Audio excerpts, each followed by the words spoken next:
નમસ્કાર, બેનિફિટ બુલેટિનમાં આપનું સ્વાગત છે. હું રાજવી. તો જાણીએ આજના મહત્વના સમાચાર. બિહાર ચૂંટણી 2025 માટેની ગણતરીના શરૂઆતી ટ્રેન્ડ પ્રમાણે એનડીએ મહાગઠબંધન કરતા આગળ છે.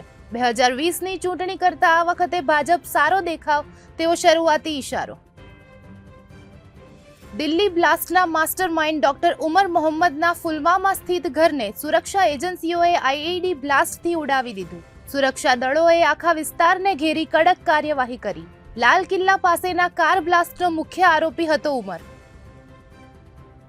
ડીસા નગરપાલિકાના અપક્ષ કોર્પોરેટરના પુત્ર ધવલ કેલા વિરુદ્ધ 20 લાખની ખંડણી માંગવાનો ગંભીર આક્ષેપ. કોન્ટ્રાક્ટર પાસેથી 3 લાખ રૂપિયા પડાવ્યાનો પણ આરોપ. રકમ નહીં આપો તો નાર્કોટિક્સ કે પોક્સો કેસમાં ફસાવી દેવાની ધમકી આપી હતી.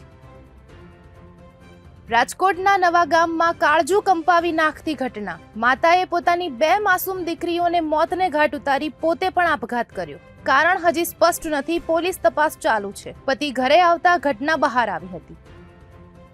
તો આવા જ મહત્વના સમાચારો જાણવા માટે જોડાયેલા રહો બેનિફિટ ન્યૂઝ સાથે.